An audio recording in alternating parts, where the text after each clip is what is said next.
Hey pupils, welcome back to my channel Study Stuff. Last lectures में हमने political science के एक unit ख़त्म कर दिया है और सेकंड यूनिट का फर्स्ट चैप्टर भी कंप्लीट हो गया है जो था पावर। हमने करंटली ही नया वीडियो अपलोड किया है इंटरनेशनल रिलेशन पार्ट 1। सो जाइए और उसको पहले देखिए। जो थर्ड ईयर के स्टूडेंट है वो तो सबसे पहले देखिए उस वीडियो को, क्योंकि वो उनके लिए बहुत बेनिफिशियल होगा। सो शुरू करते हैं। अथॉरिटी। देखो, अथॉरिटी लास्ट लेक्चर में हमने देखा था कि पावर क्या होता है, और जिसको पावर समझाना वो उसके लिए अथॉरिटी बहुत बड़ी चीज़ नहीं होती, ऐसी सिंपल सी बात है। अथॉरिटी में प्रोफेसर कार्ल जे फेडरिक बोलते हैं कि जो भी पर्सन को ज़्यादा नॉलेज होता है, ठीक है, और जिसके पास में ज़्यादा पोटेंशियल होता है, उसको मिलती है अथॉरिटी, ठीक है, उसको सब फॉलो करते हैं। ऐसा बोलना है प्रोफेसर कार्ल जे फेडरिक का। वो सबसे, क्योंकि उसको ज़्यादा नॉलेज है तो ऑफकोर्स वो सबसे सुपीरियर हुआ। सो ये उनका व्यू है, लेकिन ये एग्जैक्ट डेफिनेशन नहीं है। हाइपोथेटिकली देखा जाए तो इसको हम डेफिनेशन बोल सकते हैं अथॉरिटी की, लेकिन एग्जैक्ट डेफिनेशन नहीं है। अब हम देखते हैं कि अथॉरिटी रियली होती क्या है। देखो, अथॉरिटी को जो बैकअप करता है, जो सपोर्ट करता है, वो होता है लेजिटिमेसी, और दूसरा होता है लॉ, ठीक है। लॉ और लेजिटिमेसी, ये दोनों चीज़ें अथॉरिटी को पकड़े रहती है, ऐसे हाथ पे धरे रहती है। देखो, हमने लास्ट लेक्चर में लेजिटिमेसी पावर पढ़ी थी। लेजिटिमेसी पावर मतलब क्या होती है? Positional power. सेम अथॉरिटी उसी के पास रहती है जिसके हाथ में पोजीशन होती है। इसका एग्जांपल देखा जाए तो बेस्ट एग्जांपल है आईएएस ऑफिसर, ठीक है। वो यूपीएससी के एग्ज़ाम क्रैक करता है और आईएएस ऑफिसर बन जाता है। उसके पीछे कौन सी दो पावर होती है? पहली तो लॉ की, दूसरी लेजिटिमेसी, क्योंकि उसके पास आईएएस की पोजीशन होती है, ठीक है। नेक्स्ट पॉइंट ये बोलता है कि लेजिटिमेट पावर और influence is generally called authority. भाई ये तो सच बोल गए हैं कि सच्ची में लेजिटिमेट पावर और जो इन्फ्लुएंस होता है ना उस पर्सन का, उसको हम अथॉरिटी 101% बोल सकते हैं। फॉर एग्जांपल, एक पुलिस ऑफिसर जो रहता है वो पुलिस बन जाता है तो उसके हाथ में एक अथॉरिटी आती है। क्या अथॉरिटी आती है? सोसाइटी के सेफ्टी की, ठीक है।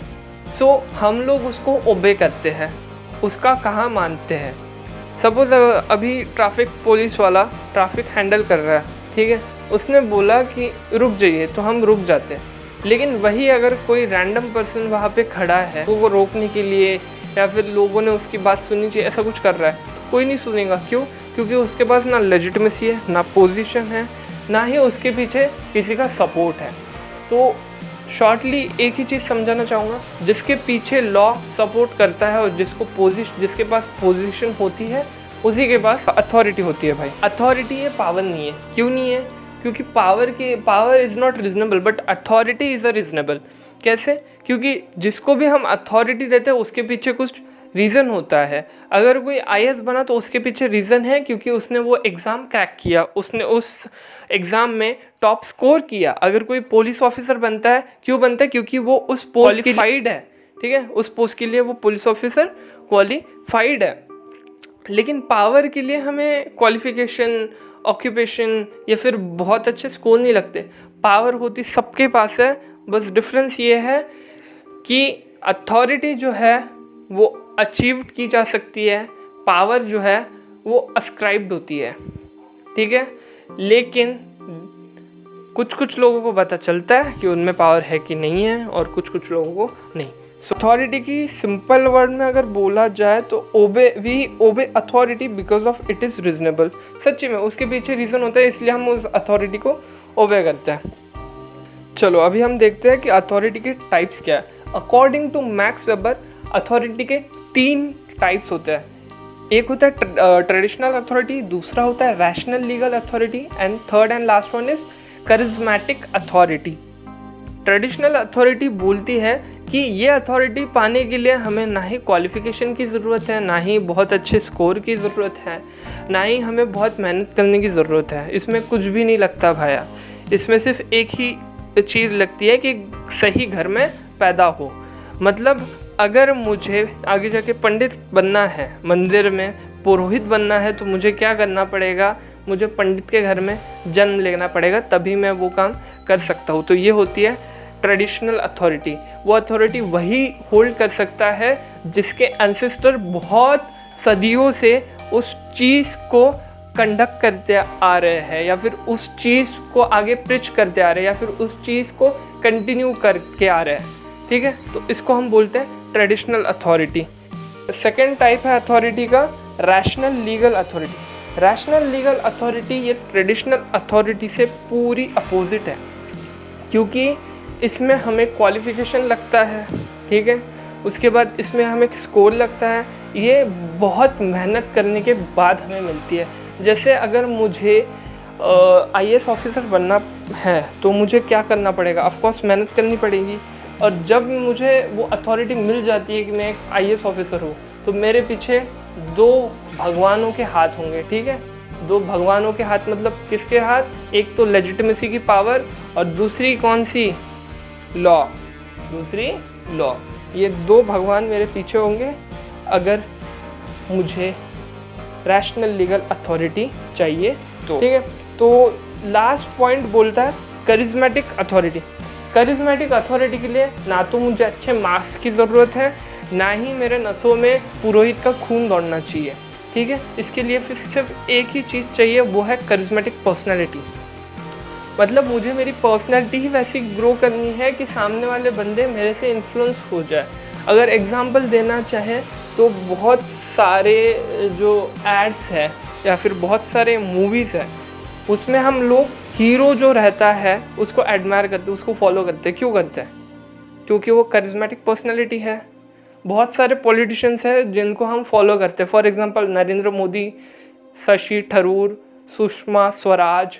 ठीक है, हम क्यों फॉलो करते हैं? क्योंकि वो करिज्मेटिक पर्सनैलिटी है, वो हमें अट्रैक्ट करती है अपने तरफ। और ये करिज्मेटिक पर्सनैलिटी की एक ख़ास बात ये है, अगर वो चीज़ कुछ करे, नई चीज़, जैसे अभी फटे जीन्स पहनने का ट्रेंड है, ओके, तो वो हम क्यों पहनते हैं? क्योंकि जो हमारे जो करिज्मेटिक पर्सनैलिटी मतलब हम जिसको भी फॉलो करते तो वो चीज़ वो करते इसलिए हम करते। सो करिज्मेटिक पर्सनैलिटी का इन्फ्लुएंस जो है वो ज़्यादा होता है। और करिज्मेटिक अथॉरिटी ये ऐसा टाइप है जो नेचुरल टाइप है। ठीक है, ये नेचुरल है। और एक फैक्ट की चीज़ ये बताना चाहूँगा, पॉलिटिकल साइंस ये टर्म आने से पहले ही अथॉरिटी ये टर्म आया था। ये ध्यान में रखिए, पॉलिटिकल साइंस बाद में आया लेकिन उससे पहले अथॉरिटी था। तो अथॉरिटी बहुत इम्पॉर्टेंट है। अभी आपके दिमाग में ये सवाल चल रहा होगा कि अथॉरिटी में अगर लेजिटिमेसी आती है तो अथॉरिटी तो पावर का ही पार्ट होना चाहिए ना। आप गलत रास्ते जा रहे हो। देखो, अभी अथॉरिटी और पावर के बीच में डिफरेंस क्या है। देखो, अथॉरिटी बोलती है कि हमें लोगों को उस जो रिस्पॉन्स दे उसी डायरेक्शन में लोगों को जाना पड़ेगा। अगर कमिश्नर साहब ने पुलिस ऑफिसर को बोल दिया कि तुम्हें 3 कैदी हैं, इनको आज रिहा करना ही पड़ेगा, तो पुलिस ऑफिसर को वो करना ही पड़ेगा। ये होती है अथॉरिटी, ये होती है पोजीशन की पावर। वही अगर हमने पावर में देखा जाए तो इसमें हमें क्या करना पड़ता है? सामने वाले को सिर्फ इन्फ्लुएंस करना पड़ता है, बाकी कुछ नहीं। वो 3 कैदी मेरे भाई होंगे, ठीक है, और मैं पुलिस वाले के पास गया, उसको बहुत समझाया, बहलाया, पुसलाया, उसके बाद वो मान गया, तो इसको बोलेंगे मेरी पावर। मेरे कहने पे पुलिस ऑफिसर ने वो 3 मेरे भाई मतलब 3 कैदियों को रिहा कर दिया, तो ये होती है पावर। लास्ट डिफरेंस ये है कि अथॉरिटी जो डील करता है वो करता है पोजीशन और ऑफिस के साथ डील करता है, और पावर डील करता है नॉलेज और एक्सपर्टीज। सो गाइज, यहाँ पे अथॉरिटी हमारा सेकेंड यूनिट ख़त्म हुआ। Hit the bell icon, like, share and subscribe. Stay tune with Study Stuff for new content. हम डेली वीडियोस अप करते हैं, तो सब्सक्राइब करने के बाद बेल आइकन को हिट करना बिल्कुल ना भूले। बाय बाय, सी या, टेक केयर।